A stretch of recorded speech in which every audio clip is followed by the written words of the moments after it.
Good day, good afternoon, good morning. Comment ça va? Welcome to another Africa iShare platform podcast. It has been quite a long while since I recorded anything or posted anything on the Africa iShare podcast. All has been well. I was just taking a break and I am back. Hopefully, we will have some interesting discussions. It will be interesting to hear your thoughts. And let's jump right in. First has been an issue of protests through several African countries. So I will start off by a report that was done by Al Jazeera, which is titled "Is Africa Experiencing a Protest-Led Revolution?" So, and then they note that there were protests in Kenya, Uganda, Nigeria. This was in August 2024.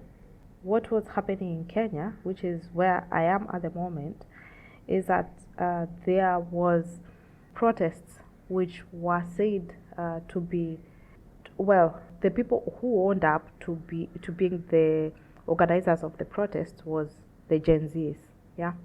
So it was called the Gen Z Revolution, and what they pushed for and what really they were working towards is for rejection of finance bill. So in Kenya, every year tax laws change, and the tax laws change through enactment of a finance bill. The finance bill will, like in that time, was making changes, for instance, like introducing various measures on international taxation, domestic taxation. They were introducing things or proposing to introduce things like a levy for motor vehicle insurance. So when you're renewing insurance, then you would have been required to pay a certain amount as a tax. So there was quite some serious, I would say serious and very high taxes that to be introduced by the finance bill. But also along with that, there were some good things that were in the finance bill. For instance, there was like a period of time that there's a tax amnesty program where someone can get waiver of interest and penalties for taxes, principal taxes they haven't paid. So like that was proposed to be extended to run for a period of time. And I think maybe I'm not using the exact legal terms, but the impact of the finance bill as regards the penalties and interest was to extend the period in which people could enjoy it. So anyway, long and short of it is that the finance bill was rejected.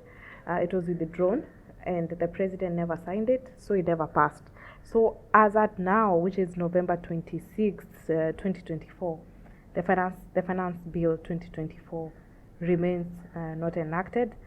It is said that the changes that were rejected through the finance bill will nonetheless pass through the amendment of the various tax laws. I know I'm saying like that's a lot of jargon, but in short, for every tax provision or any tax that applies in Kenya, there's a law behind it. So as applies to, I would think, all countries, for you to be taxed, it has to be in the law, yeah? Because you're just not, no one is, tax is not a voluntary act. Tax is not something you do as a citizen out of charity. Ever since the times of the Roman Empire, the government pursue you for taxes, and with time, because of the rule of law, now we have laws that say this is the amount of taxes you pay. So in short, those are the laws that I'm speaking about that are contained in the finance bill. So that was the cause of the protests in Kenya. Then it's reported that Nigeria, there has been ongoing complaints that Nigeria has been hit by one of the worst economic crises. In fact, a friend of mine who lives in Lagos mentioned that there is even now power rationing in Lagos, so much so that now you're put in different cluster groups. For instance, if you're in a certain zone, you get electricity and it will cost you this much. It was reported now by Al Jazeera, the article that I just mentioned, that the food prices have tripled. There's meal rations. People are struggling, and then it was in the midst of that people went to the streets to protest, and they were using the hashtag End Bad Governance. And of course, as is the case in Africa, there was tear gas and bullets and like with everything that was happening. Then the same thing, in fact, same thing with Kenya. There was tear gas, there were killings with the protests. Then we move on to Uganda. Uganda in July, the young Ugandans still go to Kampala, and they are carrying placards, like calling out corruption, asking for sacking of problematic government officials. And the action that was taken by the Ugandan president was to ban protests. And so again, you see, there was again protest for the bad governance. Now, currently, as I'm speaking and recording this on 26th of November, Mozambique has been going through protests, and in fact, as at today, there has been, a lot of people calling out, for instance, the deaths of like children and young people that have been killed in Mozambique. And this is mainly related to the elections that were held in Mozambique on 9th of October. So because of that, there has been protests and there have been, killings. Some people, it's reported that the protesters are not peaceful. The others who think that the protests have been peaceful. How it goes.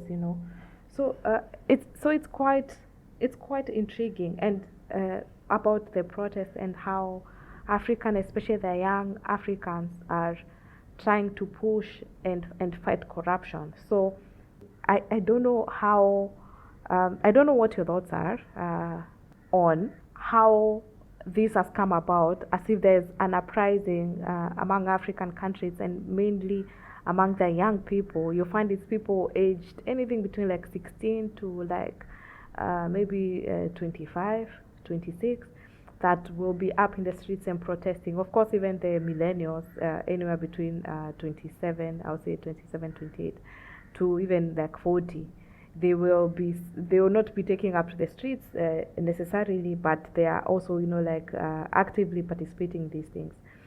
So it seems like there is now these protests that are getting a wave, getting like a bit of momentum among African countries. And in fact, I was seeing on X someone comparing notes and saying that maybe the youths in Kenya could learn something from the youth in Uganda, in Nigeria, in Mozambique, see the tactics that they're using, and vice versa, so that in case of any other protests, then someone can see like how to improve them.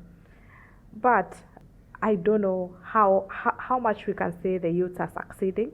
The one thing we can say for certain is that their impact is being felt. At least for the period of time that the protests are happening, someone is rising up and saying something and doing something, and that impact is being felt. Whether it's going to be long term, whether there are going to be any changes in the government, it's something else. Whether the leaders will change is something else. But it's very interesting because the US had its elections with President Trump being elected for another term in November 2024, and well, there's been various forms of protests and things happening in the US, especially things like Black Lives Matter for the period of time that he went through, and things about race, all these things.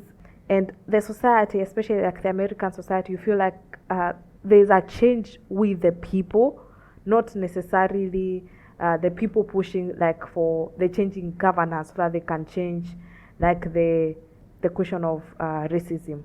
So let me say that again. What I mean is that, at least from what I observe, is that you'll not find that it is the Americans on the streets protesting a leader who is racist and saying that that leader who is racist, if they go, racism will be stopped in this country.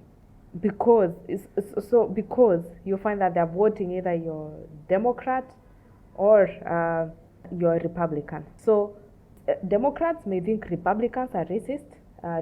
Republicans may think that Democrats are liberal. But the one thing you will not find, and now it depends on which government of the day is there, and someone might criticize a certain government of supporting maybe people who are bigots and such things. But the one thing that people will not do is that think that if we protest and change this leader, then we can address the moral problem of my neighbor who is racist. So think about it that way. But instead, what happens is that you'll find, like in the US and I would say other developed countries, what you find is that change in society, like for instance, what language are you using about the black people, is almost legislated through moral and through, I wouldn't even say moral, through maybe not legislative processes by any of the laws, but through conduct of people. For instance, you do something, you're cancelled on social media. Like there's the cancel culture. So it's almost like a mob justice, like mob justice as you think about it. It's like what we, the people, decide. Right now, this is the thing that is trending. We will use the force that we have as the people to make sure that anyone who goes against what we have decided is the proper way to conduct yourself in society as at 2024, to force you to either follow that route or we will cancel you, meaning that we just like almost ban you from participating in this society that we're creating, which I find very interesting. So that now you find that American companies, they will be like very keen on making sure that they have, like the marginalized people, because there's a systematic racism that's being said, or the description of how if you're black, you're female, you're gay, you're most likely to be worse off than if you're straight, white, male. So, and it's all based on how it's categorized as to, like who has more privilege, who has less privilege.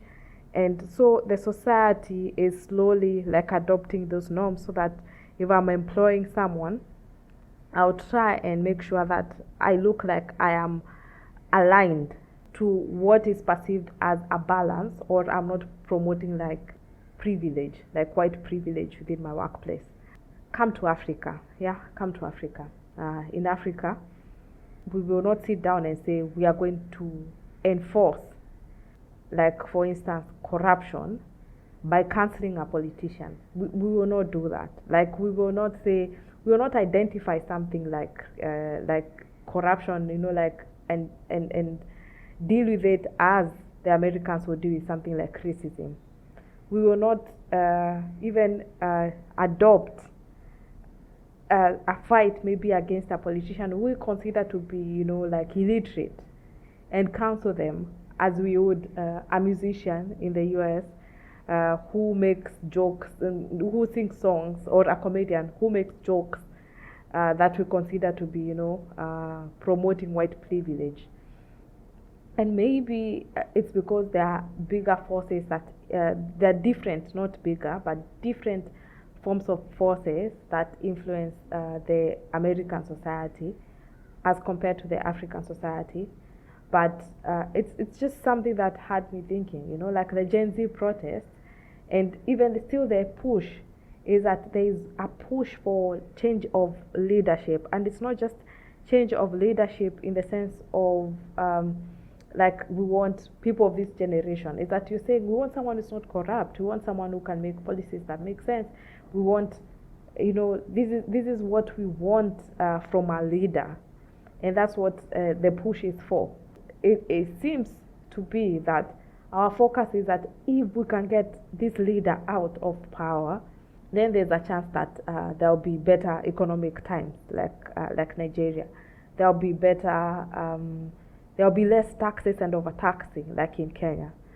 There will be, more peace and coexistence in a different country, like in Uganda, that there will be more tolerance for the opposition if our leader changes. So I don't know what your thoughts are. If you think about it, the approaches are so different in dealing with these issues. So like what some things society does that shape a narrative. There are things the society does that influence employers who they are going to employ. So because think about it, like in Kenya, I wonder if the Gen Z said we are boycotting a certain corporate because they are not employing young people, and maybe it's only people in certain privileged positions that have more money. I wonder how much change that would have for the other corporates. If you ask me, I don't think much. Mainly because so many people are unemployed that if you're causing us trouble, you just get someone else who drop you and get someone else, you know.